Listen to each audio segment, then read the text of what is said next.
Good afternoon from the Circus Sports at the Mint Kentucky Downs studio. I'm Ross Johnston. Vanderbilt got a big win last night over Alabama, 96-90 in a top 25 SEC matchup. Former Brentwood Academy standout Tyler Tanner put up 29 to lead the Commodores in the contest as they moved to 15-0 on the year and 2-0 in the SEC. In NFL news, there was another head coach firing this morning as the Miami Dolphins let go of Mike McDaniel, who had been with the team since 2022, seeing 2 playoff appearances and a 35-33 record. The Dolphins are also expected to hire a new GM within the next 2 days as they have been narrowing down their search. Tampa Bay Buccaneers also fired offensive coordinator Josh Grizzard and will be heading towards their 5th offensive coordinator in as many years. Also, in a couple pieces of college football news, former Florida quarterback DJ Lagway has committed to Baylor, and Tennessee legend Jason Witten has accepted a job as the new tight ends coach at Oklahoma. Lastly, in Titans news, the team submitted 3 interview requests this morning for the head coach job. Packers defensive coordinator Jeff Hafley, 49ers defensive coordinator Robert Saleh, and Steelers offensive coordinator Arthur Smith. For all your foundation repair waterproofing needs, visit USSTN.com. Breaking news at once on your home for the Titans of Vols. This is 104.5 The Zone.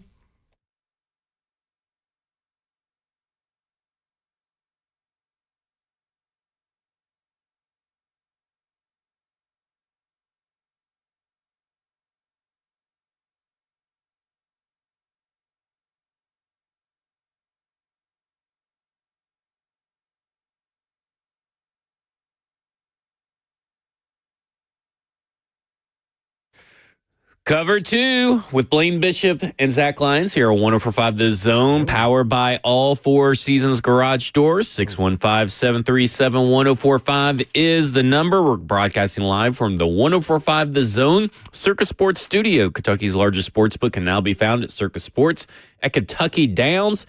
And Blaine, we're pretty close to almost a perfect prediction by you yesterday as what? One domino has fallen. Oh, I don't know if it's going to happen, though. You're jinxing me, man. I'm just like they jinxed Cam Ward on injury. Mike McDaniel is fired from the Dolphins, and this was after a lot of reports about a lot of support for him coming back. They're interviewing a new GM. Maybe this is a conversation with Troy Aikman, and that didn't go well. Troy Aikman's involved now and all that kind of stuff.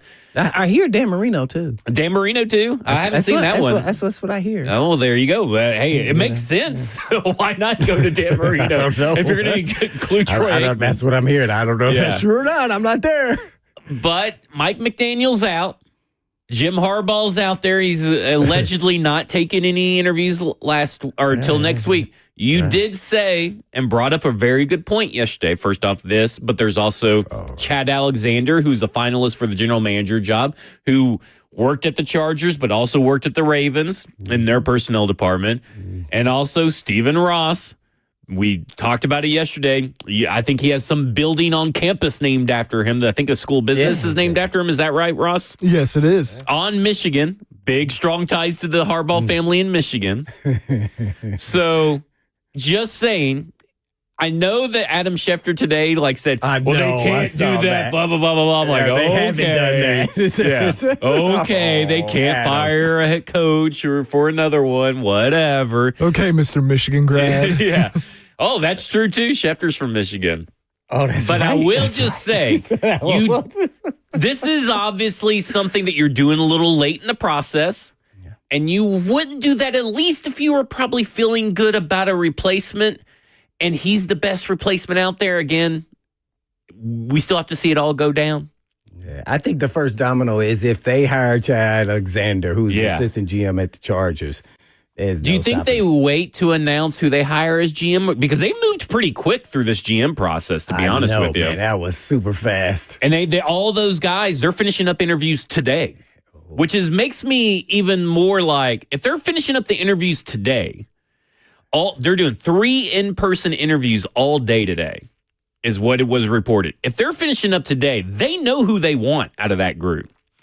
Because they could just start interviewing on Monday. So they know who they want. Well, or for at least general manager. I thought. But I don't know if that means that they also know who they want as their head coach. Unless all 4 of them said, we don't want to work with Mike McDaniel. I don't know. That's a possibility, but you never know.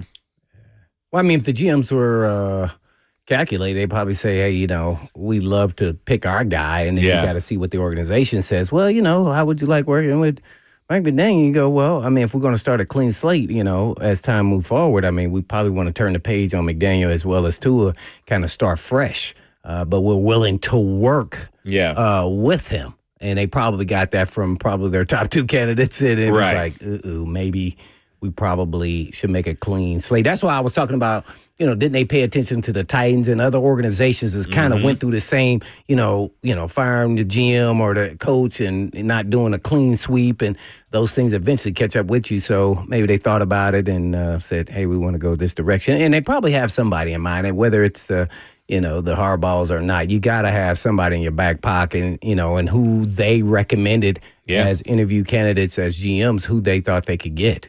And that may give somebody the edge over the other. Right. Because maybe they saw all these lists or whatever, and they were like, oh, these are your head coaching candidates that you maybe bring. Well, we like them all better than Mike McDaniel. Yeah. That's possible. And they're a middle-of-the-road team, the Dolphins. But one thing is really bad. Every time I watch the games, they are having attendance issues. Mm-hmm. So, big-name coach. Well, not as bad as the Titans. Watch this big-name coach. Oh, by the way, who they said, he was having issues with Lamar and his, let's just say he wasn't focused on the game plans or something. Him and Monken just would go back and forth. How about this? Hire Harbaugh, trade for Lamar Jackson, and sign Monken. Now you talking about that stadium pack. We rocking and rolling. That's how you got to think. And you got a big picture now, and all of a sudden, like, oh, that stuff y'all said about me there with the Ravens, I don't think that was true. Yeah. Ooh, that would be. Because we know that Lamar Jackson has been there's been a little bit of flirtation between Lamar Jackson and the Dolphins when, his contract was up. They were kind of flirting around with the idea. I've heard, doesn't he go to South Beach a lot to train? Well, he's from Florida. He's from Florida, but I think he trains in Miami. There's been a lot of talk, a lot of connections. I don't know if they have a first round pick or not, but that would probably take a lot. That's, you're dreaming, but I mean, at the same time, it's a possibility. You just never know. So, that would bring a lot of excitement to that area. For sure, just the head coach. And I think you mentioned something yesterday about warm climate, and ain't nothing warmer down there than Miami. Oh man, it's nice down there. Yeah, just saying. I mean, it's looking like we said yesterday. I know you put your stamp on Miami. I put my stamp on Tampa. But we said that it's like Miami, Tampa. These are the places that are likely to be open, and.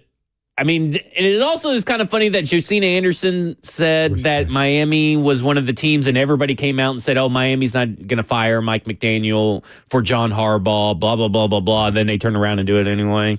Yeah, I don't know. I have to give credit to Josina on that one. Let's call a spade a spade. We know the NFL is kind of a little like wonky this way. You know what I'm saying? We know how it works. No, I you said that. I did.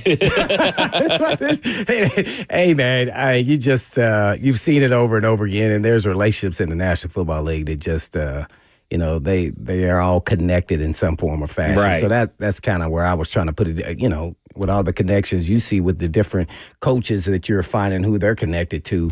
And some people put it out there, even Berganzi. I mean, just, that whole with Garrett and everything else. I was like, oh, but then maybe he could be a CEO. Maybe we're interviewing people also to be the OC, which we all mentioned. Right. But, we got Arthur Smith coming and, you got. That seems like we're appeasing Amy a little bit there. Yeah. Well, sometimes you got to do what you got to do. So you can kind of stack them up and see how he looks compared to the other guy, especially if he has a relationship with the owner. And because if you pull the card of you're going to go with the other guy, you better make sure you're right. Because she said on that meetings, and any owner would sit on the meeting and say, man, I really wanted that guy. I'm going to go with your gut. Hey, we're going to follow your lead, and it better work out. Yeah.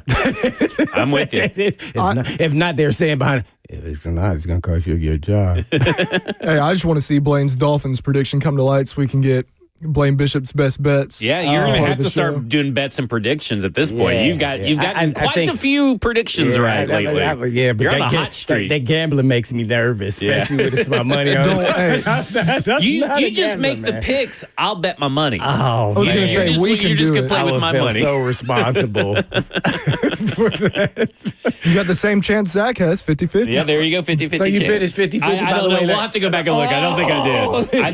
I think I fell short. 38% range. I think I was 43? 48 or 49. but Can I'll you have do to the go back and last? check. Can you do the last 3 games of the college football season or any NFL playoffs? Maybe I'll do that. Maybe we'll do the lines well, and best then bets. we're going to do that. talk about tonight. Yeah, we we- start there. I don't know about that one. You can do NFL. How about Yeah, I'll that? do some NFL this weekend. Oh, you chickened out of the Yeah, I college? think college football playoffs been a little too unpredictable. Oh, man, it's a tough one there, man. Yeah. I was going back and forth with myself, man, when I was doing my research. Both of these games are tough. I'm like, oh, man, I watched the entire Oregon IU game, Yeah. too, by the way. I know we're not going to talk about them today, but, man, I was just like, man, I think IU is really good. Yeah. And in the trenches, too. Then I started going down this rabbit hole in my head. Wonder how good would he leave IU to coach the Titans? This went through my head. I'm serious now. I said, man, these guys, he has no 5 stars on the entire Right. team. He's winning with 3 and 4 stars who play at the level of a 5-star. So I go, that means he's figured out how their football acumen. Right. He's got some mentally tough guys, and these guys are hungry. Yeah. And I go, man, that sounds like the Titans. Right. So how do you get average talent to play above average?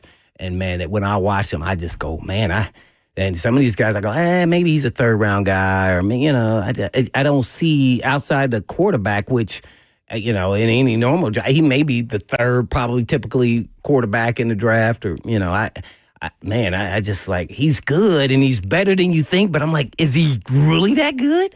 Like, I want to see him at the combine stage and throwing all over the place compared to other quarterbacks. Right. And that will then solidify me that, yeah, he's a dude like that. Everything else tells you he is, but there's some belief, and I think it's just because it says IU on there, especially with me personally. They have never been good my entire life. Like, Right. what? Even when I was in college, like, oh, man, we're going to destroy IU, man. It was just, so it's just like, wow. They have done it, man, and they got the right guy. That's all it takes. So all it takes is for the Tights to get the right guy. Easier said than done. Yeah. Speaking of the right guy, just to give an update, because there was a question in the chat, how long should we maybe expect this hiring process take? In-person interviews for employed head coaches cannot begin until January 19th. The second set of in-person interviews cannot begin. If you want to do 2, you don't have to do 2 rounds of in-person interviews. But if you want to do 2 rounds of in-person interviews, can't be done till January 26th.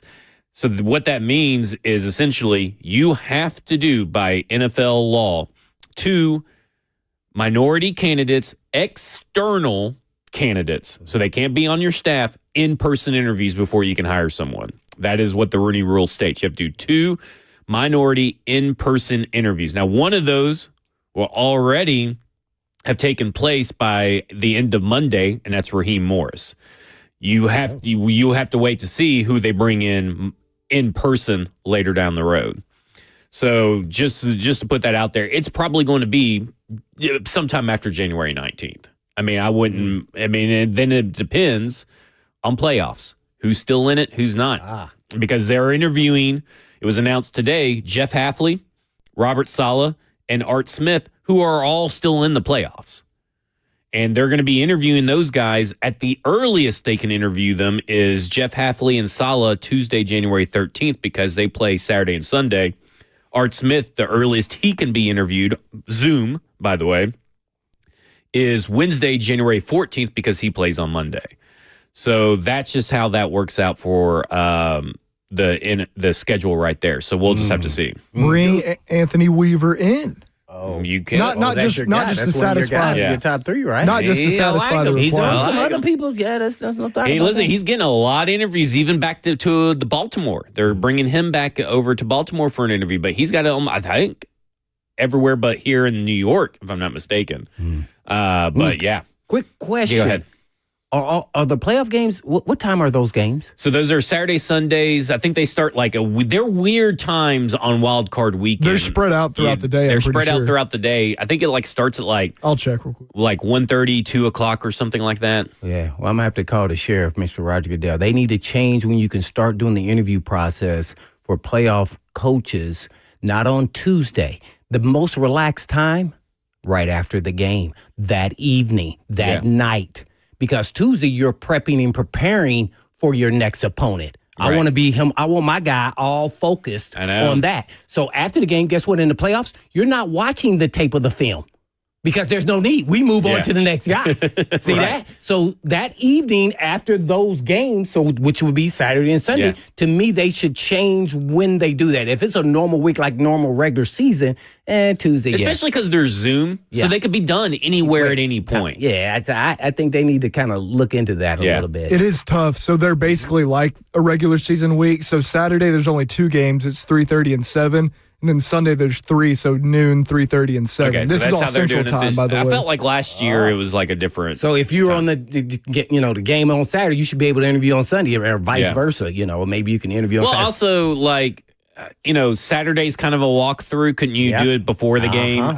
There was Now, some people don't want the conflict. right. That's why I said after the games. But, man, dang, on a Tuesday, just me, if I was coaching, Right. hey, man, I'm all in on the next opponent. I don't want to be worried about an interview, to be all honest. I'm Even a driven on that. 3-hour interview. I know that doesn't sound like a lot, but to your point, you're trying to prepare for the next opponent.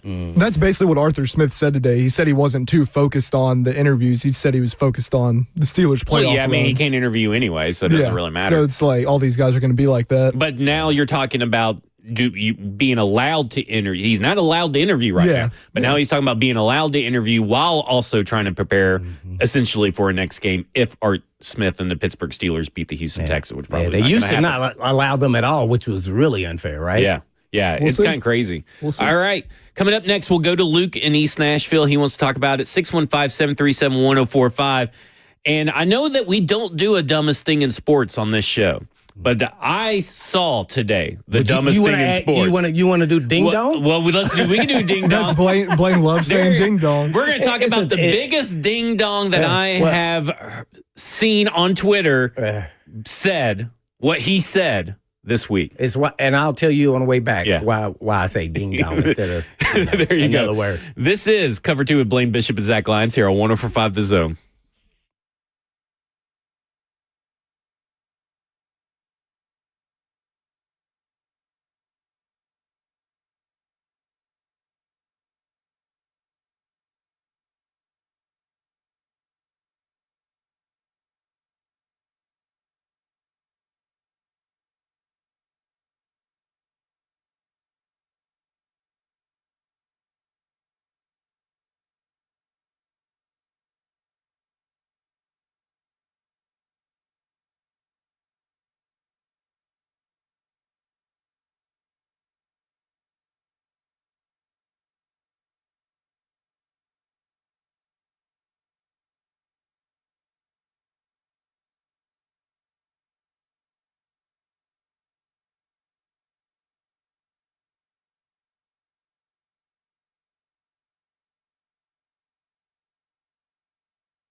Cover 2 with Blaine Bishop and Zach Lyons here on 104.5 The Zone, powered by All Four Seasons Garage Doors, 615-737-1045. Before I guess we bring back, for a limited time only, Ding Dong of the Week. Oh, Ding Dong. For some Ding Dongery going on here at the station. Yeah. Let's go to Luke out. First, I was going to say why Ding Dong, dumb is not allowed in our household. So that's where gotcha.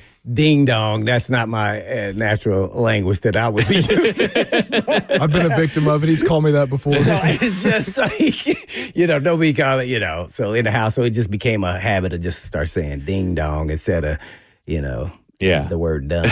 Are you Ding Dong? Yeah, you Ding Dong. Then you start making fun of the word Ding Dong. And then it kind of can become a fun thing. So, right. Yeah, not such a, oh, man, come on, bro. All right, let's go to Luke. Luke out in East Nashville. Luke, you're on with Blaine and Zach. Hey, what's up, guys? Happy Thursday. So I was more surprised earlier this week that the Dolphins, the news came out that they were keeping Josh McDaniel, and then, now that they're firing makes it seem like they're going to try to go after Harbaugh pretty hard. I don't know if you guys heard about, I guess it was Ian Rappaport reporting that Harbaugh had lost the locker room. Was that what he had heard from players? And then Adam Schefter said, no, that can't be further from the truth. Like you guys have said, I think we have a lot of pros as to why a coach would want to come to Nashville. Young, good roster, plenty of cap space, Cam Ward, Big Jeff, but obviously Amy's history would bring into question for a lot of these coaches maybe how long of a leash they're actually going to get. So with all that to say, just want to see y'all's opinions about that news and see if, Harbaugh to Nashville could actually really be a possibility, because it sounds like McCarthy's not coming. Thanks, guys. Bye. Thanks, Luke. Yesterday's show, we kind of talked a lot about Harbaugh and the chances of him coming here. I just necessarily don't see it. I don't think money's necessarily an issue or this or that's an issue. I just think that if you're going to have a choice to go places, Tennessee may not be that place here. And really, I would have a real hard time saying that Harbaugh maybe lost the locker room. Did his messaging get stale or his methods? Maybe. But losing a locker room is entirely different. Like Brandon Staley, when he was Chargers head coach, and it was that 63-3 or whatever it was, again, butt whipping by the Raiders, that's when you saw someone lose the locker room. I don't think the Ravens ever, I could not imagine Harbaugh losing the locker room. Yeah, we're talking about actually what was said, but let's talk about why it's conflicting reports. Yeah. So you just never know what was really true or not if we want to make a guess. 18 years there, players of all ilks of, with the turnover on teams now, I just don't know if a message can get old there. That's really tough to say when he had the kind of success he's had. So, I don't know if that's true. I just knowing him personally, I just don't think that was the case. Yeah. He's a fiery guy behind the scenes, and that one there was hard for me to believe. But I'd agree with him. Yeah, I don't know about that one. All right. Ding Dong of the Week. Buck said that he doesn't want Mike McDaniels as OC, and he wouldn't take Mike McDaniels as OC. Here with the Titans? Here with the Titans. Yeah, because he's made his mind up on Nagy. Yeah, but you could still have him as OC, but regardless. Oh, Nagy's the head coach? Yeah. Well, he wants so, Matt. Matt Nagy's his choice for head coach, his number one on his head coaching list. Oh, okay. But still, not wanting Mike McDaniel as OC is about as wild as a statement. Like, if you don't want him as a head coach, and we'll talk a little bit about maybe some head coaching stuff with Mike McDaniel. If you don't want him as an OC, that is ding-dongery at its finest. Like, I could not imagine putting from 2022 to 2025, Mike McDaniel's offense was 12th in efficiency, 12th in points scored, and 8th in total yards. And that's with guys like Tua Tagovailoa, Quinn Ewers, Tyler Huntley, Skylar Thompson, Teddy Bridgewater as quarterbacks that started games for them. They had rotating doors on offensive line because of injuries. Tyreek Hill in and out of the lineup because of injuries, and then all that and some other stuff going on. He made Aaron Brewer, who used to be the $2 steak guy here, look like a tomahawk ribeye. Yeah, he looked real good. I mean, he may be an all-pro. Yeah, they love him down there. And what I'm trying to say is like what Mike McDaniel is now as a head coach, I think is debatable. But what he is as an offensive mind is what people really kind of try to say Stefanski is. But we got the proof that Mike McDaniel's that. How do their numbers match up? Oh, Stefanski's all in the lower 20s. I mean, maybe even sometimes 30s, depending on the season. Like, it ain't even close. Well, also Waddle on there, too. Yeah. But I mean, like, we're talking about Darren Waller comes back and immediately looks pretty good. I mean, but Waller's a heck of an but he's been out of the league for like 2 or 3 years, which is pretty.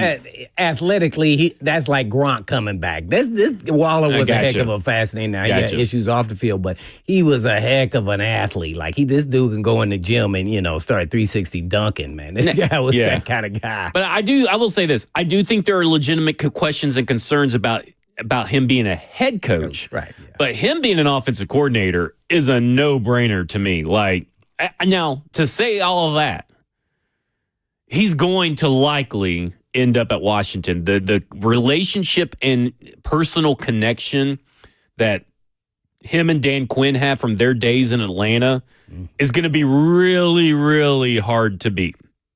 And that relationship's going to be really hard. Now, maybe Robert Saleh could do that for you if they talk and you guys kind of figure it out. But there's no guarantee in the NFL. But I will say that there's a lot of personal hardships that has gone on, and I'm going to reference my favorite book, The Why is Everything by Mike Silver again. But there's a lot of personal stuff that has gone on with Mike McDaniel, some, trauma, some addiction issues that Dan Quinn really had a heavy hand in pulling him out of the darkness. And that's going to be really hard, I think, for Mike McDaniel not to want to go back there. It's going to be pretty much like Robert Saleh versus Kyle Shanahan versus Dan Quinn in a fight to probably bring back Mike McDaniel to their staff. Because that's how good and respected he is as an offensive mind. I guess the tough thing is, like, do you think he could land another head coaching job, though, somewhere? Like, would someone view him as still capable of being a head coach that could come into their organization? I don't think so in this first year, but, I mean, I could be wrong. I mean, you may miss out on some preferred candidates, and Mike McDaniel, just wows you. I don't know. Yeah, I think I'm with Zach on that. Yeah, I think he will get another shot. I just don't think it will be immediate this year. Yeah. Because I was thinking, like, of course he wants to keep coaching. Like, I would think he wouldn't want to be an OC if he didn't have to, but, like, would he have to? He might have to. Like y'all are saying, he probably will. So. Yeah. I mean, I will say this. I think there were some legit. First off, I do think Mike McDaniel is probably as easygoing, personal guy that will get along with anybody in the building. And I mean, he'll get along with all the staffers and all that kind of stuff, like, your video tech crew and all that kind of stuff. There's a couple articles about that. And he says, well, they like me because I give out good Christmas bonuses, but, as a joke. But when I think of leadership and culture building, I'm just not there yet with some of the stories that I have heard coming out of Miami. I mean, this was the first year that he did a leadership council, and we're talking this is his 4th year as head coach and really starting to empower. Maybe he's just a late bloomer in how to handle the ins and outs of player development and player leadership and all that kind of stuff. But that's where again, like most of these candidates, you just don't know where they land as a culture builder, a leadership guy, and all that kind of stuff. And I think I would have some reservations about Mike McDaniel in that, but I think he would be a very good offensive coordinator. Now, what is their style? I thought, that's like McVay, right? Yeah, he's a lot like he's more Shanahan than McVay. That is West Coast, but he's a very adaptable West Coast guy because he'll adapt to his quarterback, and his run game is pretty much his run game is what he's really known for. The extra he's developed and designed a run game that is way better than even Shanahan's run game, Kyle Shanahan's run game, the way that he's designed and utilized it. Now, at some point, Cam Ward likely is going to have to learn how to run a West Coast offense. You get my point? Well, that's where I was going, because I'm like, okay, is that a good fit for Cam Ward? I think it would be with Mike McDaniel. Because he'll adjust. Because I think he adjusts. the stories that were in The Wise Everything, I really need to start getting royalties for promoting The Wise Everything, but the stories in The Wise Everything about how he adapted the Shanahan system to the pieces that he was given, but specifically to what Tua does best, I think can be done here. But I do agree that there should be, it's not the best system for Cam, right? It's probably not going to, but I mean, it is a system that is widely used around the NFL regardless. And at some point, he's probably going to have to run across it at some point, I would think. But to your point, there's better systems suited for Cam.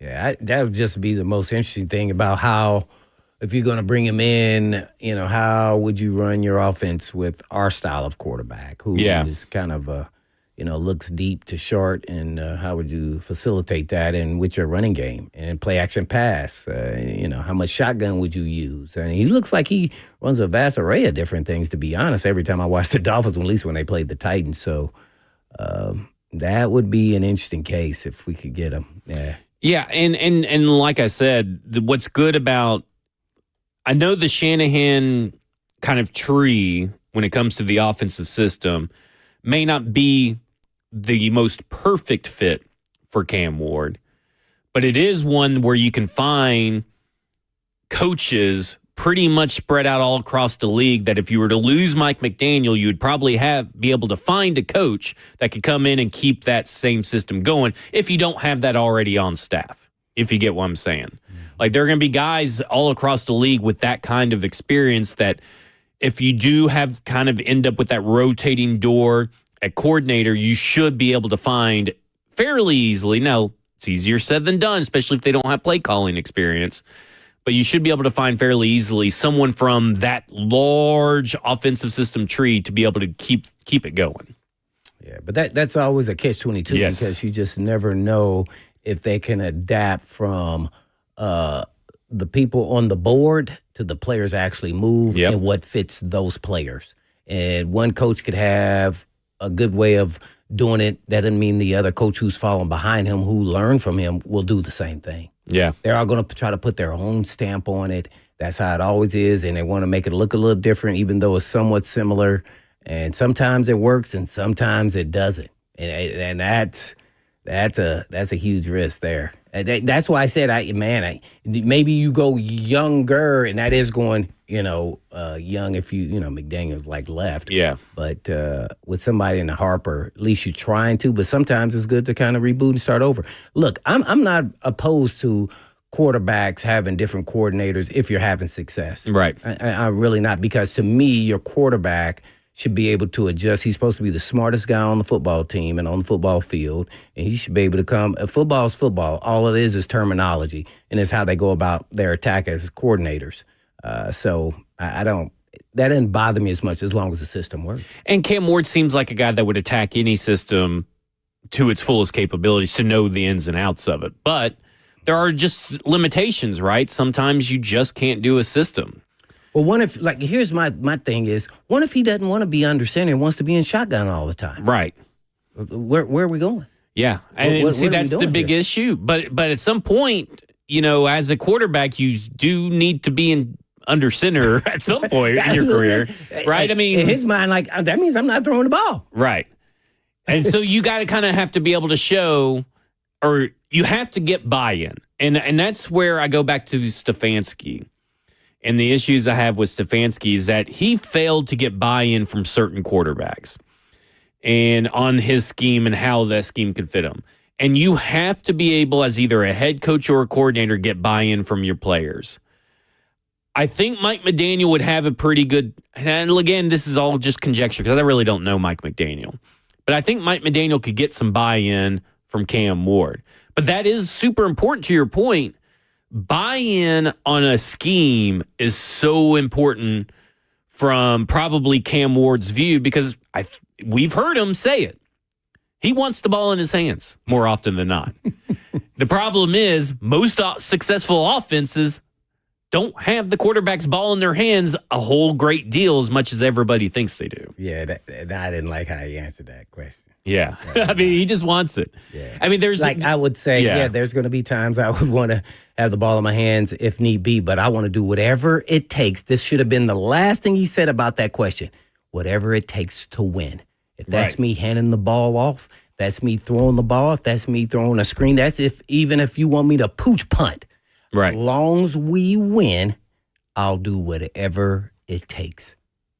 Right. So, I think, we got to remember Cam is still young, and he's going to learn some things. He's going to look back and probably say, I probably should have said this, as he gets older in this league. He's probably going to be one of those people who looks back and like, oh, you ding dong. Yeah, well, I mean, so he'll say something different. I about said it, but we gotta humble ourselves a little bit there, Cam. I know you were the number one pick, but I wonder how much humbling if he doesn't win or on the all rookie team.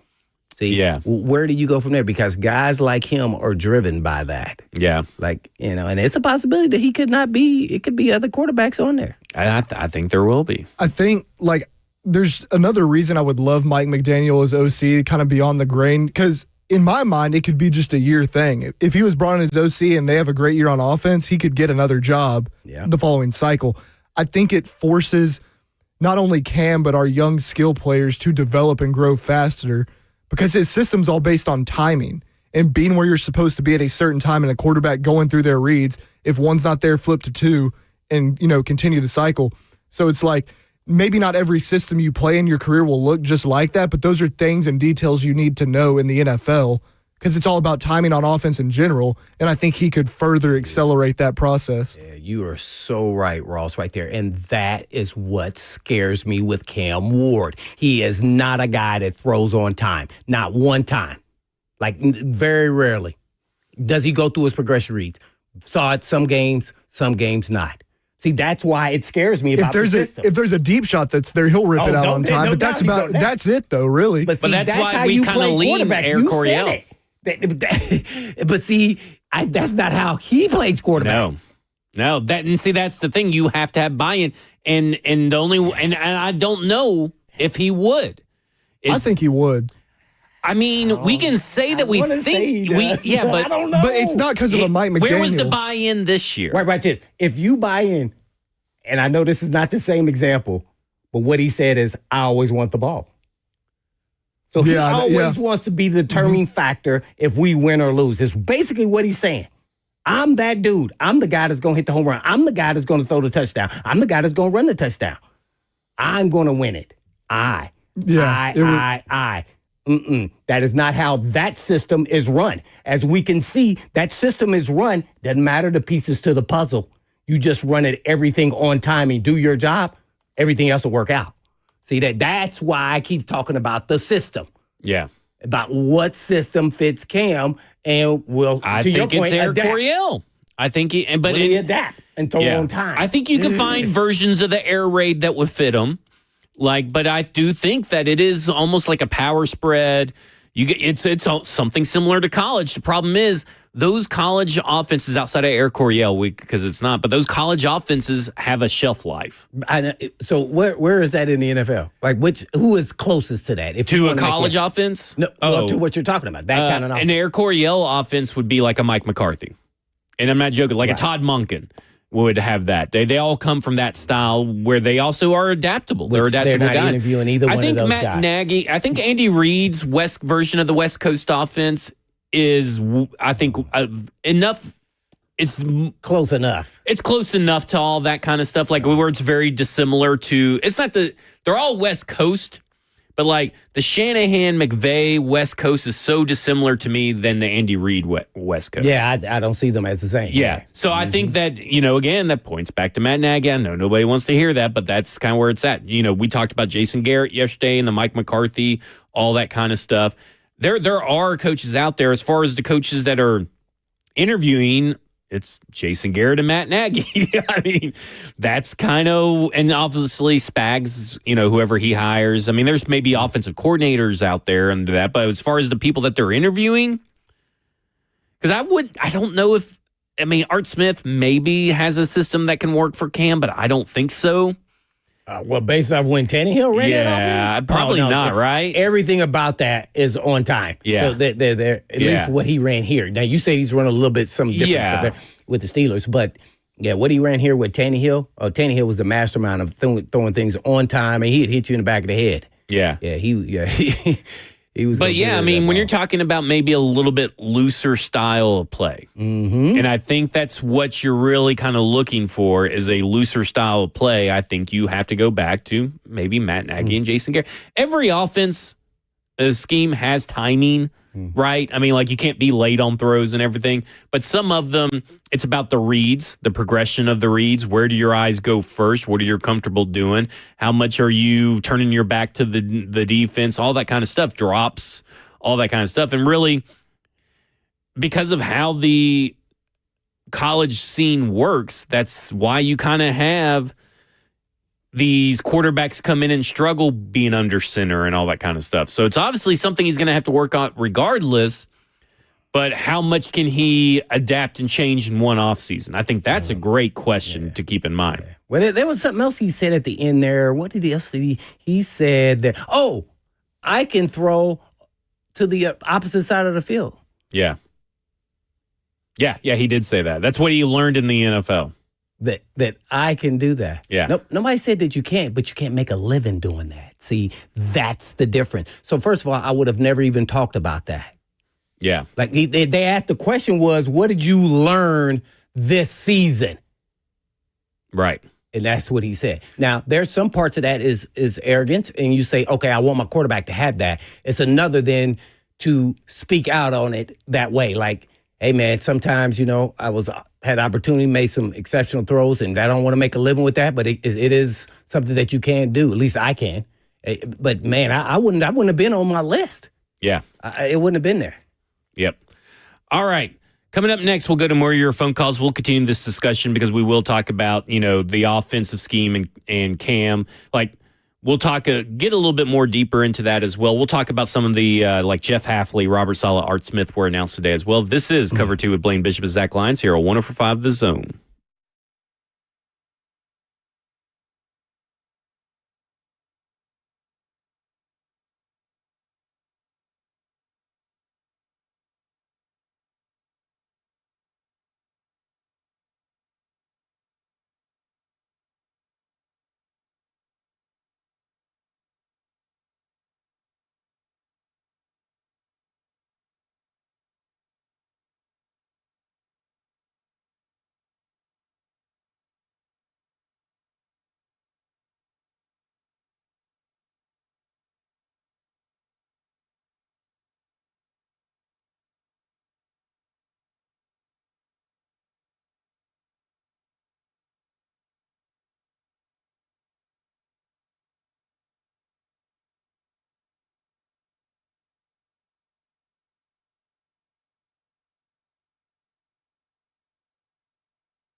Cover 2 with Blaine Bishop and Zach Lyons here on 104.5 The Zone, powered by all Four Seasons Garage Doors, 615-737-1045. Blaine, you hate Cam, apparently. No, I know. I love Cam. Here's why all these people on the chat didn't play sports. You must be able to take criticism, take it back, let it digest, and then come back and say, I'm going to be better than I was. Yeah. Whether it's how you answering questions, that's what happens when you're the quarterback. You're always talking to the media. Or in your play, no different than he's lazy with his footwork. It's no different. If you can't handle that kind of criticism, then you need to get out of the business. Yeah. That's how it is. And if you want to be great, hey, take in what they're saying. Some of it may be true and some of it may not be. Only you know. Right. So you got to have some thick skin. Yeah. Come on, people in the chat. Come on, people in the chat. People in the chat must be ding dong. I'm going to start making a segment now. I'm going to take that thing to the next level.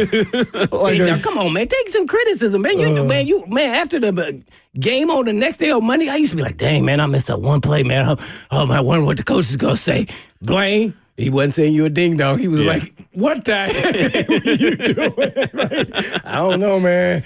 Hey, I think I might have, I was a little birdies was above my head that play. I was a little lost. I can't remember what happened. I don't even remember the call on that play, coach.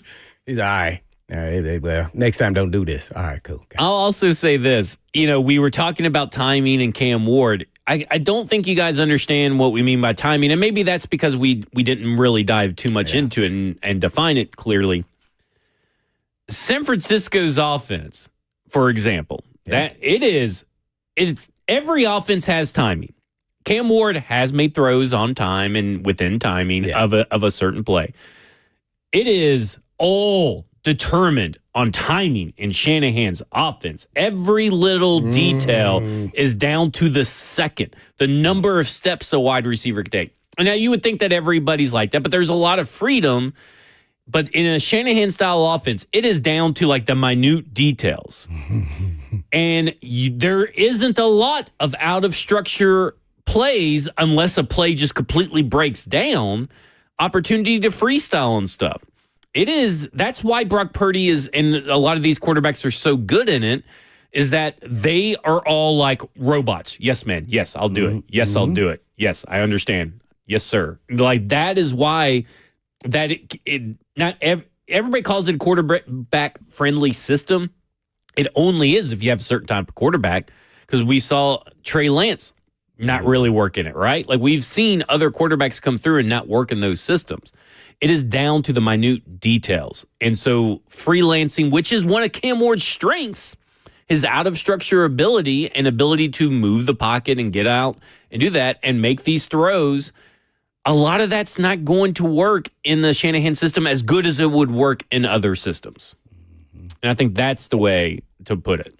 Yeah, that's well said, yeah. Well, I think, like, to your point about Brock Purdy, too, you don't see Brock Purdy look at one read and then get off it and start scrambling. He's going through 3 or 4 progressions and then getting out of the pocket. Like, another point I would say is you talk about a guy like McCarthy, because I feel like we're all about Cam with these things. Yeah. And I get it, how he fits. I get it. You look at a guy like McCarthy, well, how do our receivers fit in? Because in a McCarthy system, you got to be able to win one-on-one. We don't necessarily have the guys to do that right now. They could grow into that, but that's not what we have right now. So it's like, yes, a lot of it falls on the quarterback, as it does with any team, but do we have the other skill players to match what system these guys would be bringing in? Right. And that's why I'm saying the growth comes in. Let's go back to the Shanahan system real quick. How many times have we seen Elikai Manor and Chimere Dike not run routes correctly?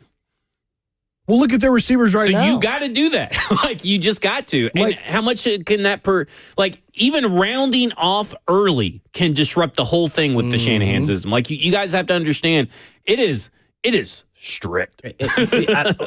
First of all, ask anybody who's played in that offense, wide receiver and quarterback. Hey, Shanahan is a mean son of a gun now.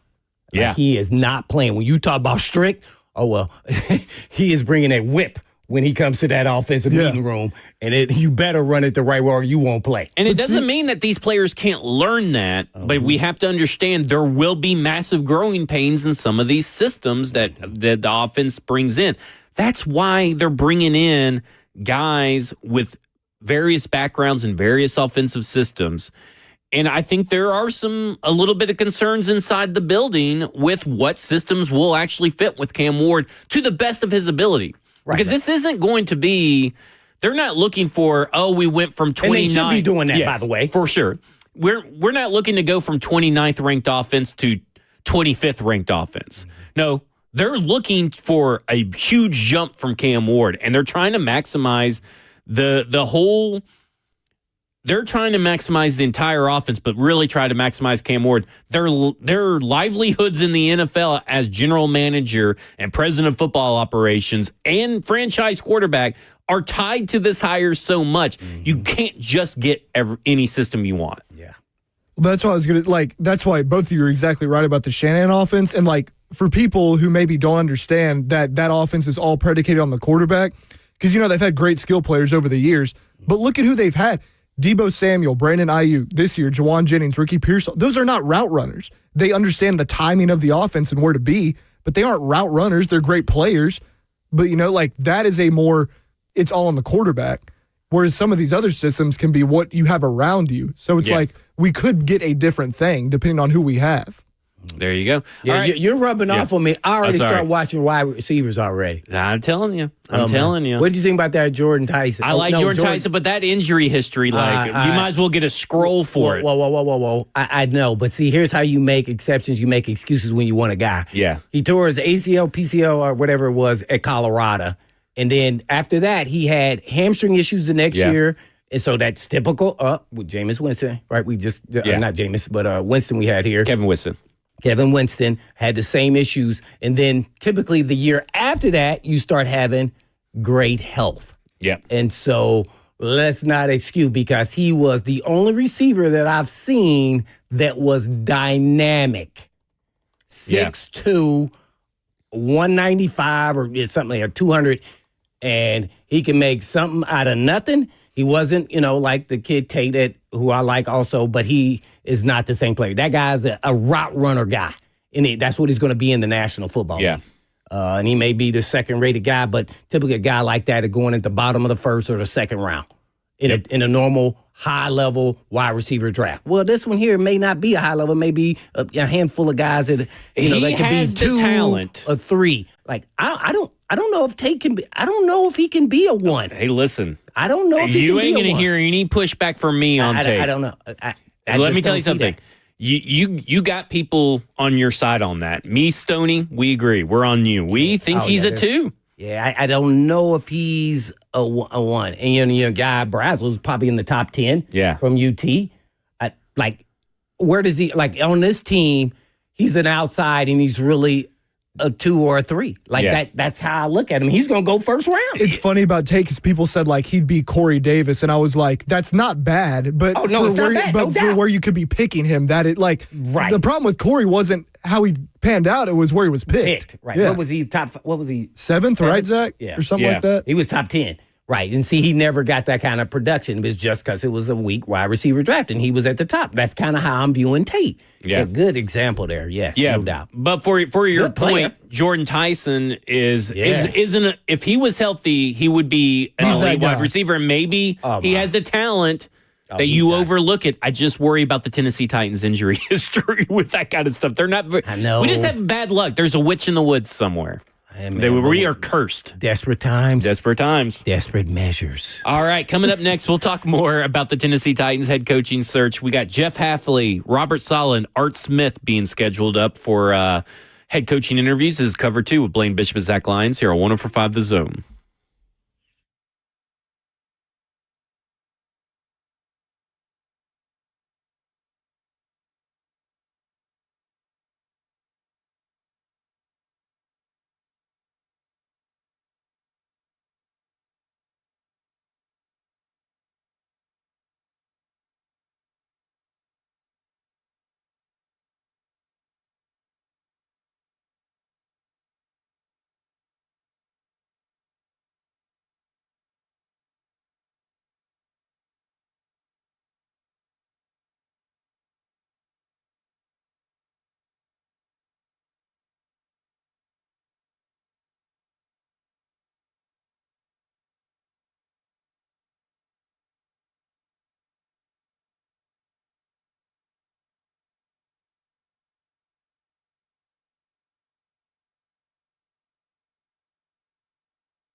Cover 2 with Blaine Bishop and Zach Lyons here on 104.5 The Zone, powered by All Four Seasons Garage Door. 615-737-1045 is the number. We're talking all things Tennessee Titans, and, you know, they just announced today. Uh-oh. Well, not just announced. I guess that was going to tell people that maybe something news broke. No news is broke. Earlier this morning. Oh, you got me excited. What happened? Sorry. Earlier this morning, PK, I believe, was the first one to actually have it, but they put in interview requests for Jeff Hafley, Robert Saleh, and Art Smith.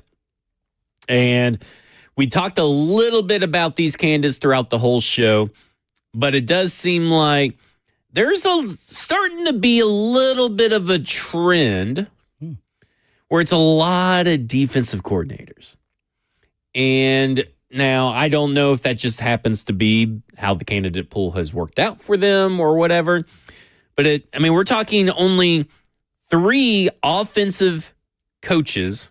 Well, 4 if you want to include Mike McCoy, which we should. He was interviewed on Tuesday. 4 offensive coaches. Everybody else is defensive coordinators. Matt Nagy, Art Smith, and Kevin Stefanski. Oh, Jason Garrett, sorry. So there was 4. So there's 2 offense. Yeah, that's what I'm saying, 4 offenses. Okay, yeah. I would look even deeper. If you look at you even deeper, what do you see? Not just defense guys who have been coaches before, even if it's on offense. So maybe that's why they're narrowing it down. We want somebody with some head coaching experience. I think so, because, whether it was good or bad. The only person on this list that has not been a head coach in the NFL is Jeff Hafley, but he's been a head coach at Boston College. Yeah. 4 years. Everybody else has been a head coach before. So I think Lou Anarumo. Sorry, Lou Anarumo has not been a head coach. I don't think he's been a head coach with anywhere. The Colts, right? Used to be with the Bengals. He was with the Bengals and everything. Which, again, I get it for an interview, but maybe that's he's been he has never been a head coach, even in high school football. So high school. I went all the way back, you know. Oh, man. So, yeah. So here's my question to everybody. Where are the people at on Art Smith?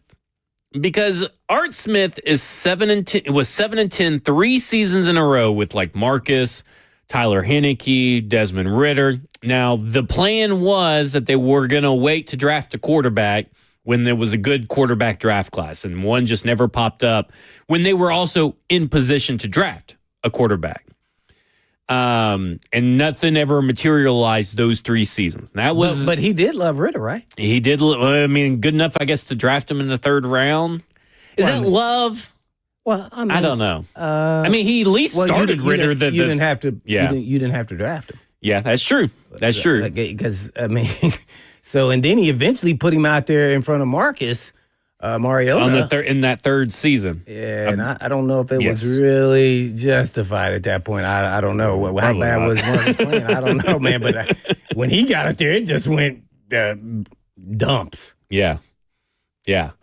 So where Art Smith lost strong ties here. Everybody remembers him from 2019, 2020. Worked his way up and all that kind of stuff. But there have been some issues with Art Smith's offense since he left here. Now, obviously, if you don't have Ryan Tannehill, you don't have Derrick Henry, you don't have A.J. Brown, it's going to be pretty tough. Players do matter, Ross. Yeah, and I will say it may be pretty tough. But from schematically and from personnel-wise usage, he has been decimated by everybody that analyzes the football game, saying that I think I even heard Ramon say they don't kind of like the fans down there don't like the kind of offense. It's kind of been Aaron Rodgers kind of holding the fort more so. Right. Well, see, I think their best offense has been 2-minute this year. Like their best offense has been going up tempo and moving the football fast, which is when Aaron's calling plays. When Arthur's been calling plays, it's been kind of hit or miss, really. Yeah, which is really surprising. He did a great job calling plays with the Tigers. Yeah. When he's on, he's on. Yeah, when he's on, he's one of the best. But, it just seems like whatever happened here was not able to be duplicated. But to be fair, going 7-10 3 years in a row with the quarterbacks that I mentioned, again, everybody wants to point to Stefanski and the quarterbacks he had. Art Smith did better with quarterbacks that are probably worse than the collective that Stefanski had, at certain times. But, he still was able to be productive enough to win games. And some of that was on the defense. And then Ryan Nielsen gets in there and the defense starts looking a little bit better and all that kind of stuff. But I do wonder, because Art Smith has strong ties to Tennessee, how people would feel as for him as head coach. I'm out, but I do wonder what the people think. Well, I would say I'm out on him at being a head coach. Yeah. But as far as a coordinator, I think you have to be open. But if you're really looking at Arthur Smith's style of offense, I don't. As much as I like Arthur Smith, I don't think it fits with Cam Ward. Yeah, I don't. Yeah, maybe you'll run a little more RPO things that they run. One thing that changed though is, why didn't Arthur Smith be able to use the first round Pitt's tight end, which he was a tight end centric team that we had, and now they have two. Well, maybe only one, with Chig being a free agent. Like, I didn't understand that dynamic and what was going on with Pitts, and then he didn't run Bejan like you thought he would as well too. So I don't know if that was when Bejan was, the running back was a little bit want to bounce everything outside and wouldn't run in between the tackles. I don't know, but I'm just like, there were things happening from afar watching, like, why didn't these things work there? Because they were working here, and he had elite players in Pitts and Bejan Robinson at running back that I thought, hey man, these guys are electric players. So that was always mystifying for me from afar, not knowing what was going on. I know Pitts had got injured one year, but it was ACL, but I couldn't believe it. I thought, man, he was going to utilize that guy like no other. Like he's a matchup nightmare. Yeah. I don't know. All right, coming up next, we'll talk more about the Titans head coaching search and maybe a little bit more Matt Nagy. Don't want everybody to get all upset that we may be talking Matt Nagy, because that really pisses the people off. Because that means you want him, right? Oh, look at you. Yeah, but we're going to find... Did you catch that? Catch what? Oh, no, on the interview. Well, we're going to try and find it. We're going to try to find it. Yeah. Okay, gotcha. All right, this is Cover 2 with Blaine Bishop and Zach Lyons here on 104.5 The Zone.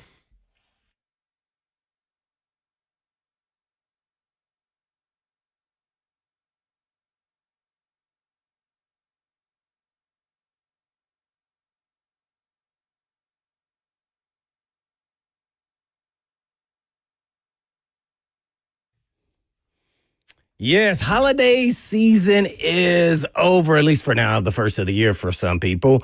And naturally, you did a lot of holiday eating, got a little holiday weight around the midsection. Well, the approach to weight loss at Edge Peptide Hormone Therapy is a little bit different. We make sure all the patients have extensive lab work and face-to-face conversations in office with our nurse practitioner to create a customized treatment plan tailored to your specific needs. They use only U.S.-based FDA-audited compounding pharmacies because knowing where your peptides come from always matters. And Edge walks you through the process, guiding your treatment, answering questions, and supporting you along the way. As well as Edge always uses the lowest effective doses to make sure that you are resetting your metabolic flexibility, not starving yourself like most people think they need to. And you don't need to. And all you have to do is call the team at Edge Peptide for all your wellness questions at 615-724-1878. That's 724-1878 or edgepeptide.com.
Cover 2 with Blaine Bishop and Zach Lyons here on 104.5 The Zone, powered by all Four Seasons Garage Stores. 615-737-1045 is the number. We're going to talk about everybody's favorite coaching candidate, Matt Nagy, here in just a moment. We got some phone calls rolling in, 615-737-1045.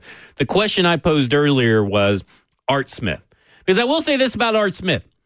He knows the organization pretty well. Now, Oh, absolutely. Yeah. he knows Amy Adams Strunk's part of the organization very well, because now this is Brinker. Now this is Berganzi. He doesn't really know those guys. So this is an entirely different little setup than what maybe he's used to. But he knows the area. He knows the team. He knows the foundation. How would you guys feel about Art Smith? I personally am out, but I just want to make sure that everybody kind of knows that. So, 615-737-1045. We'll go to the phones here in just a second. But Ramon and Will had Dan Pompei on. Yeah, this morning. Mm-hmm. And this morning he pretty much said, and we're trying to effort the clip where we're trying to figure out where in the clip it is. Because we're there. we're trying to get there. But basically, you think you got it? I think I've got it. Okay, so we think this is the clip that Blaine has been telling us about off air. I hope we it is. think. If it's not, we'll just have to ad-lib it from there. Okay. All right, so here's Dan Pompei, who wrote an article about Matt Nagy that I referenced on Monday, and I believe I even referenced last week. Dan Pompei did a big, long thing on Matt Nagy, and we talked about how Mike Berganzi went to Matt Nagy to ask him for help in preparing for general manager interviews. I've said, since Brian Callahan gets fired, that Mike Berganzi likely had Matt Nagy as a head coaching candidate when he went to interviews for these jobs. Because we talked about that earlier, like Chad Alexander. John Harbaugh, I have a relationship with John Harbaugh. Now, maybe he didn't like Matt Nagy, but we'll see. But I do think that there was some credence to relationships matter. I know like a lot of people want to downplay it. But here's what he was asked about his relationship with Mike Berganzi and why that plays into the Tennessee Titans job. Well, I think, publicly anyway, a big part of the perception is that he's got a strong relationship with the general manager there. And, they worked together starting in 2013 before Nagy became a head coach, and then again after he was a head coach and returned to Kansas City. And, they were close and still are close. And I think Nagy told me that the two of them even bounced ideas off each other in terms of prepping for their next jobs, How would you do this? How would I do that? What's important to a coach? What's important to a general manager? All those things. And, it's the relationship between the head coach and the general manager obviously is critical. I think you need to have a strong bond and a belief in one another and a trust in one another. I think the Titans have probably experienced that in recent years. When you don't have it, it's a big problem because eventually it's all going to go awry. And I think that's probably one of the main reasons why people kind of connect the dots with Nagy and the Titans. Man. I mean, come on, guys. That ain't saying that he gonna be the next coach. Did Dan Pompei didn't Dan Pompei just say the same thing Mike Berganzi said at the press conference sometime during the regular season at the trade deadline about relationships and stuff? Yeah, man. And I know nobody wants to hear close, it. And they sat down and had conversations about when they both get to this point. Let's bounce ideas off each other. Let's prepare you for an interview and all that kind of stuff. Yeah, I was like, oh, man, there's our coach. I'm just saying, again, I'm not saying that Matt Nagy would be my top choice. I'm not sitting here Buck trying to be a front runner on the Matt Nagy train. But I'm just trying to tell you guys, it's likely Matt Nagy. I've been trying to tell you guys for months since Brian Callahan got fired. You did inform me that in that article also, I think, or another article, you were talking about him that he wanted to just be a head coach. He does not want to call plays. So and they my even question talk about then that. is, who would he hire, do you think, Guru, on the coaching scene as his OC? And is that person I got available? some unattractive names for you. Not physically unattractive, No, but I know like what you're talking about. It's Mike Kafka. You know, Is there, Okay. they were together? they at some were point? together. With the Chiefs? Yeah, they were together at the Chiefs. All right. You got Doug Peterson, who's just sitting at home right now, who's also with the Chiefs and the Eagles and stuff like that. Mm-hmm. Okay, there's one. And you have Eric Bieniemy, who's running back coach over there at the Bears, but he's been an offensive coordinator before. He's called plays before up in Washington. So those are 3 Chiefs ties.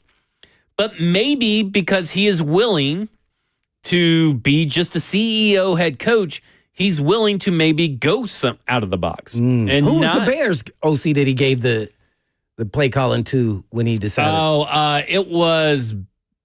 I Was had that no idea. Hold I on. did not pay attention to the Bears. I think it was Bill Lazor. Oh, I think that's who it was.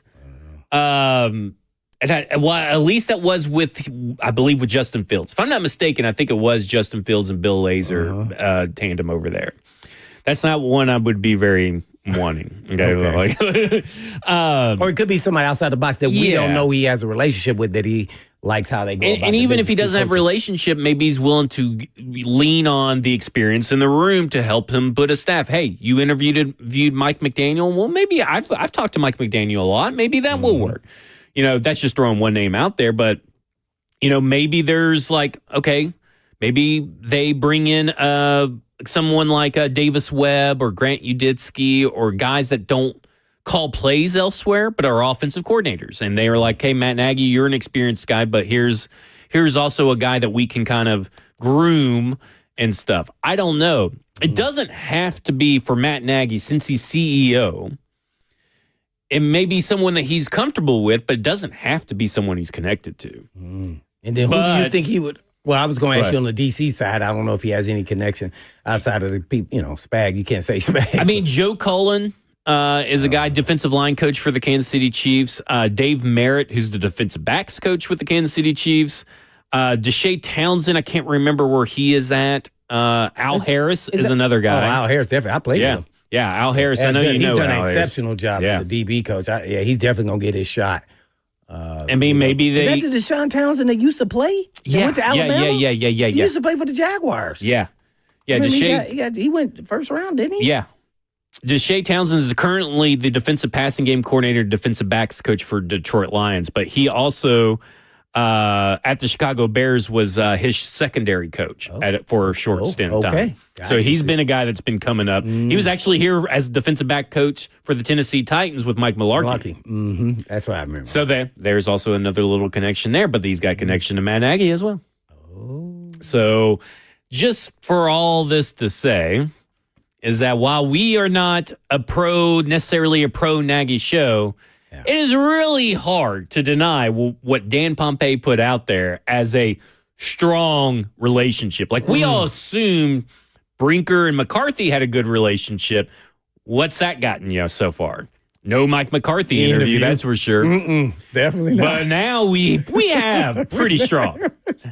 I'm telling you, when I heard that this morning, I was like, let me get ready for Matt Nagy being announced as the Titans' next head coach. Yeah. You might as well just prepare for it. And listen, I've been trying to prepare everybody for this for a while. You've been saying it from the beginning, but just hearing him say it, say that they have outside, and he's been covering them, and he knows these guys.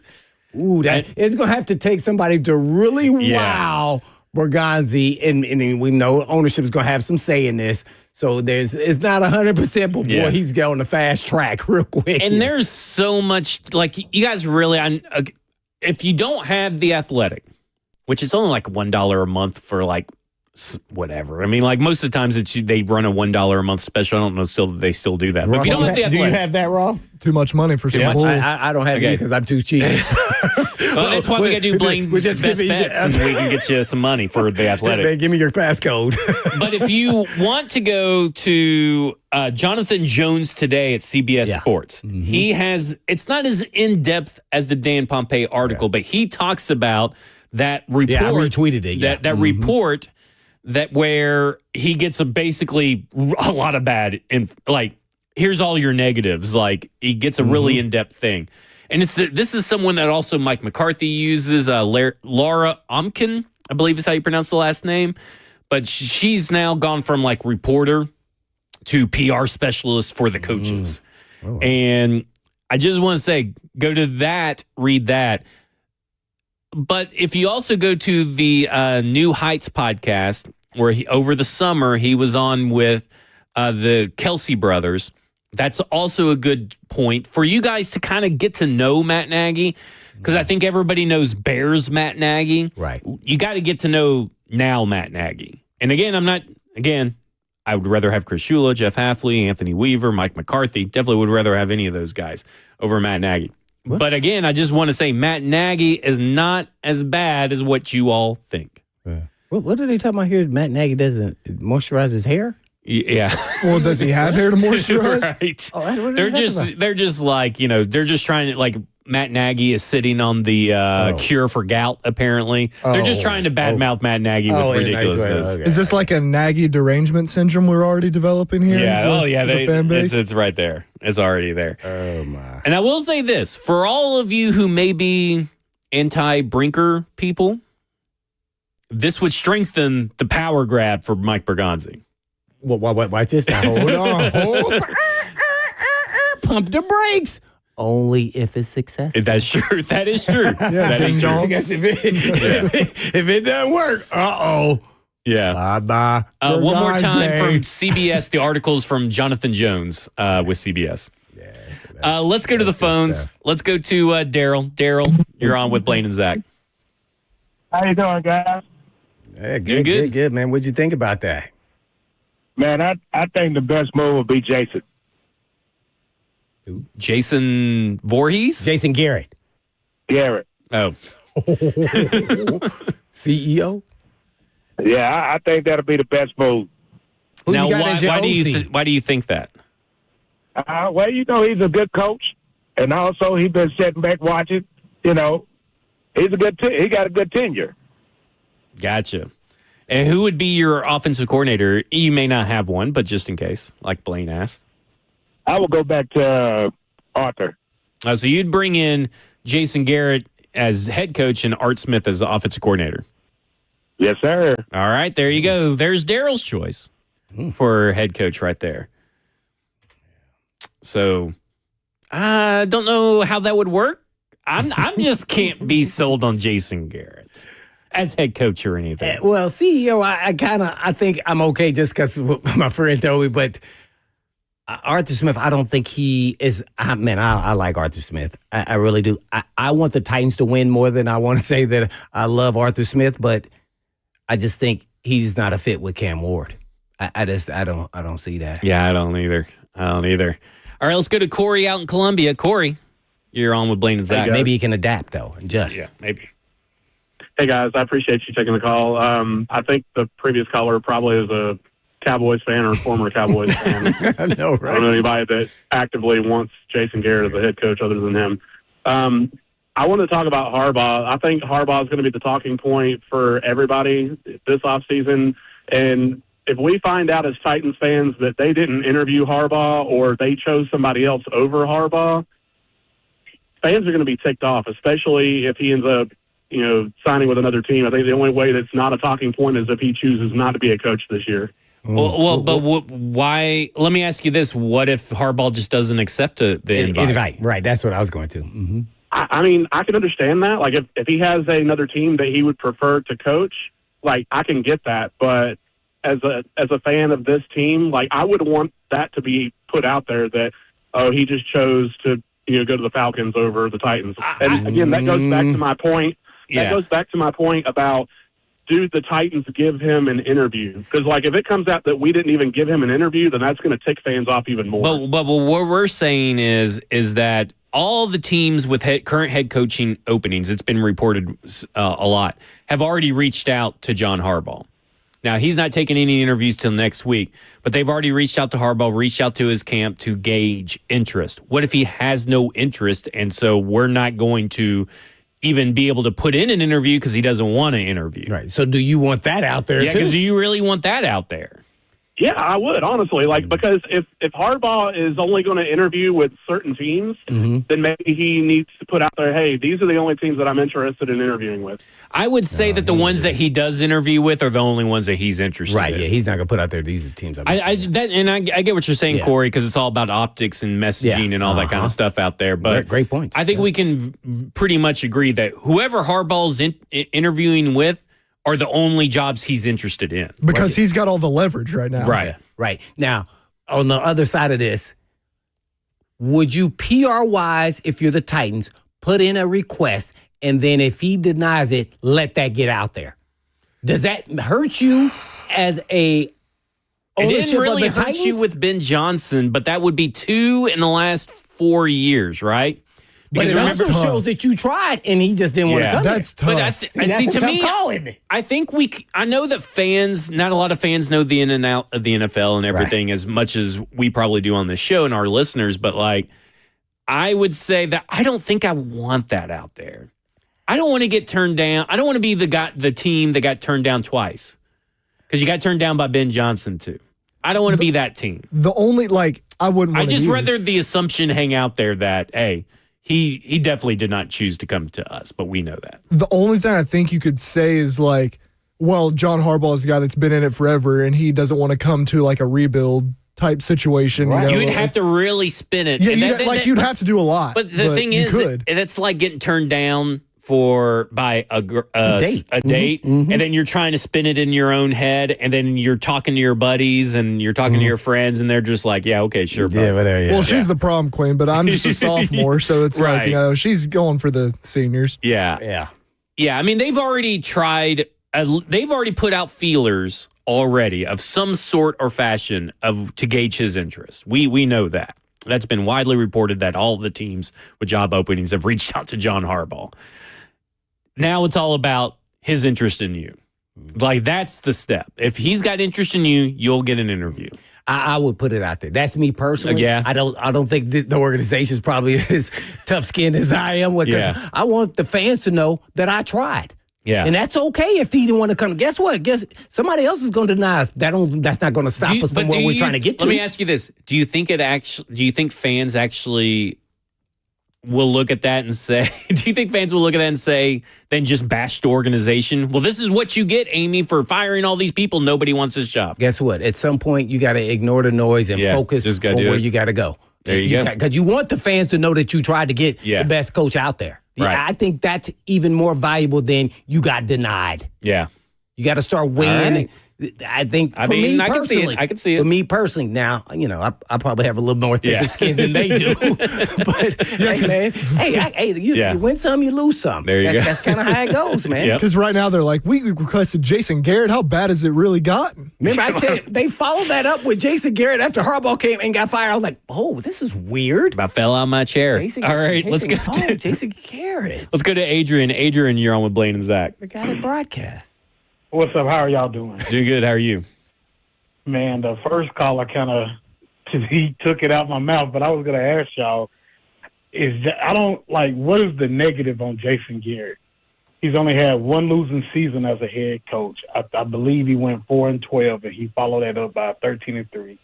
He got Dak Rookie of the Year. Mm-hmm. His offense is predicated on a top-down read, and it's a vertical over the middle of the field type of system, which Cam Ward in college ran, versus the Kingsbury, which is a short, quick passing game, kind of what Callahan instituted. So, I'm not going to say I'm all in on Jason Garrett, but I just want to know, what's the negatives of Jason Garrett? I mean, he has a winning record as a head coach, which a lot of head coaches don't have. His only negative was the playoffs, which is the Cowboys, and was it really him or was it the players? Mm-hmm. So I was just wanted to get y'all thoughts on that. Did he have a winning record? Because I remember I said I would look at him as a CEO more than a play caller. So he had some of this is when he took over as interim head coach. Okay. So he went 5-3 as an interim head coach. Okay. And then he went 8-8, 8-8, 8-8, That's what I thought. 12-4. Oh. 4-12. These are in chronological order, by the way. 4-12. So 12-4, 4-12, 13-3, 9-7, 10-6, 8-8. So the majority of his seasons have been 8-8 seasons. So overall, what is his winning percentage? .559. Okay. So I will say this: if we did, I'd love to know who were some of his offensive coordinators. So that would be the thing for me is like who is that for him? Mm-hmm. So he would be excluding his interim season still above 500, about 0.555. Yeah, I know it sounds crazy. I wouldn't be opposed to if he's more the CEO, but I would be more interested in who is his offensive defensive coordinators. Yeah, because he's been out of the game because for a if while. He's a leader of men, and there's a strong probability that he is, then I wouldn't be opposed to that at all. I will say the last two times he was offensive coordinator for the New York Giants, the last 2 years, 2020 and 2021, they were 32nd and 31st in most every category. So you definitely don't want him as a play caller. I will say that. So the positive spin is he could be like a Vrabel for us. Maybe. Yeah. I mean, Blaine knows more than we do because he's talked to a few people, but it sounds like it. Mm-hmm. Yeah, that's kind of what they've been saying because he didn't know that the Titans even were interviewing Jason Garrett. Right. All right, coming up next, we're just going to close out the show with all your phone calls. 615-737-1045. We're going to go to Randy, Tim, Brandon, and Usher. This is Cover 2 with Blaine Bishop and Zach Lyons here on 1045 The Zone.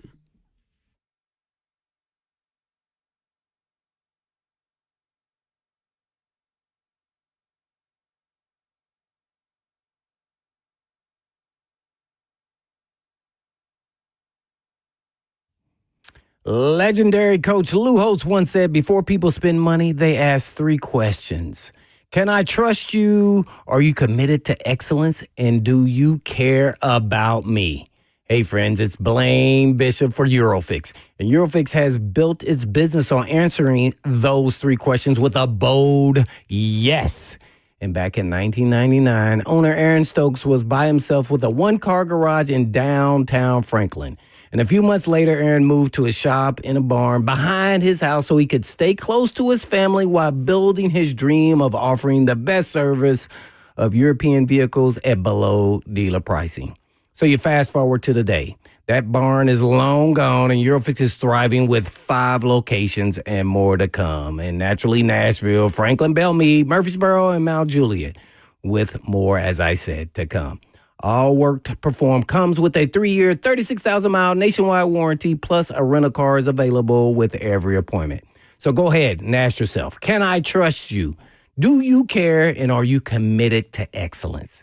And I think you'll say yes when you see how we treat you. So book a call today at 844-EUROFIX. That's right, 844-EUROFIX, or you can go online at myEurofix.com. That's myEurofix.com.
Cover 2 with Blaine Bishop and Zach Lyons here on 104.5 The Zone, powered by all Four Seasons Garage Doors. 615-737-1045 is the number. We're going to close out the show with your guys' phone calls. Let's go to Brandon. Brandon, you're on with Blaine and Zach. Wait a minute. It's not letting me pick up Brandon. It's Brandon Allen. The line just went out. The whole phone line just went out? It just went out. It might pop back up. Okay, hold on. 15. Is everybody still on the line, or did we hang up on everybody? No, we didn't hang up on anybody. Okay, so everybody stay on the line. Happens every now and then. Everybody stay on the line. I'm hoping not hang up your phones. Did Our phones are resetting. Just blame it on Jackson. I was going to say real quick, did Jackson and Joseph just solve the entire Titans problems while they were in there? Or no? Well, they asked though if Mike Bergonzi doesn't kick the tires on John Harbaugh, he should be fired. And I'm like, they've already kicked the tires. And he asked Blaine, well, what did the tires say? And what'd you say? The tire's flat. Called AAA. No, we know that for sure. We're just having fun. Okay, Brandon, you're on with us now. Wow. Man. My boys, how are y'all? Thank you, man. Appreciate you, man. Good. Sorry, I thought y'all were going to hang up on me, man. I was like, I didn't even get that. Hey, Had a glitch. so they were talking. I heard several callers talking about Arthur Smith, like they would bring him in because he knows the system. Well, if he's going to be a head coach, he would be implementing the system. So what are they talking about the system? I'm really curious with that, like the clubhouse system, or is it like a system of like running backs and quarterbacks? I don't get what they're trying to say, like Amy Adams system. But I do want to say real quick, I really hope we get Saleh, like defensive minded. I didn't think he really got a really good shot being in the New York market, but I really think that he going to another team besides as a coordinator, I think he would do well. But I'll hang up and let you guys talk. I appreciate you. Thanks, Brandon. My biggest thing with Robert Saleh is the offensive staff. Yeah. Because I'm never really sold on Mike LaFleur, who, when he got a chance to call plays up in New York and develop a young quarterback, he failed to do both at an epic level. His run game wasn't good. His pass game wasn't good. His quarterbacks never developed or fit the system. And that was Zach Wilson, right? And that was Zach Wilson. That was Mike White. There's a bunch of different quarterbacks because, I mean, they had talent. They just couldn't utilize it. Yeah. And, yeah, sure, Mike McDaniel and Robert Saleh is a good pairing. But Mike McDaniel, does he want to come here? Does he want to work under Robert Saleh? Can't guarantee any of that. So, like, that would be my biggest question mark with Robert Saleh. And with Art Smith, that would be a bad combo, though. Yeah. With Art Smith, I don't know what the question was really around Art Smith. I didn't really understand. Like, his system? I think what we're saying is like their schematic system. Yeah. I think that's what he was confused by. That's what we're talking about. Like their schemes. Yeah, we're talking about the schemes, but also he mentioned Amy Armstrong, so maybe he got confused. We were talking about Amy Armstrong. He knows how the system of the Tennessee Titans, like the organization works, is what maybe where we got a little confused. With them. What was there, 10 years? Yeah. Yeah, it's a long time. I think since 2011, 2020. Those first couple years so, when he was just like quality control. I didn't even know he was on the staff. Yeah. Thank God. Worked his way up. FedEx. Thank God, by the way, Brandon didn't say something foul because he easily could have, and he just popped up on the line when the phone came back. So that could have been bad. If he was like just cussing. Yeah. All right, let's go to Randy. Randy, you're on with Blaine and Zach. Hey, guys. How y'all doing today? Doing good. How are you? Great. Doing all right. I'll start out, I'll say, I would love it if we could get Harbaugh, but it's kind of, I don't know if that's going to happen or not. I would love it. And I would love to get Eric Bieniemy as the offensive coordinator. Now, that being said, if we don't get Harbaugh, I would be all in on getting Robert Saleh and having Eric Bieniemy as the offensive coordinator, because there is a tie there between him and Borgonzi and time together at KC. And Eric Bieniemy always had a really good offense. Now, I know he had Mahomes, Kelsey, and those guys, but he was pretty instrumental in developing Mahomes. So I think that would be a very good matchup with Cam, is having Eric Bieniemy as an offensive coordinator, or possibly even a head coach, have him and Cliff Kingsbury as offensive coordinator. But preferably, I'd like to see Harbaugh and Bieniemy. that would be my choice. Thanks, Randy. Just a few things. Eric Bieniemy didn't call plays in Kansas City, so we cannot give him credit for the Kansas City offense. And the same way, I'm not going to give credit or blame to Matt Nagy for the Kansas City offense. He doesn't call the plays. He didn't develop Mahomes? I mean, the first year that Mahomes was there, he was the running backs coach. Now, second year as a full-time starter, he was offensive coordinator, but the first year, he was running backs coach. So I don't know, but I can tell you who was offensive coordinator the year that Patrick Mahomes was drafted. Matt Nagy. So just going to throw that out there. I mean, again, just to put the timeline, I guess, out there. How'd that go? Well, I mean, with Nagy calling play.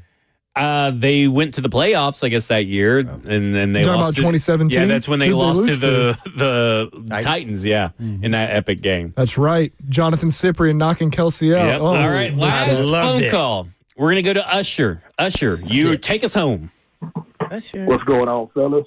What's going on? What's happening? Just a quick story I have about Harbaugh. So Jim Harbaugh, when he used to, back in the day, I used to be used to work the locker rooms at the Titan Stadium and work the visitor side. And Jim Harbaugh had a nice conversation with me saying that, man, how much he loved Nashville, and that when he retired, he wanted to come here. So I thought that maybe he would want to come here to coach, but then he went to San Diego. But maybe we can get his brother, man. I don't know if he loves it just as much as his brother does. And I know they frequent here a lot.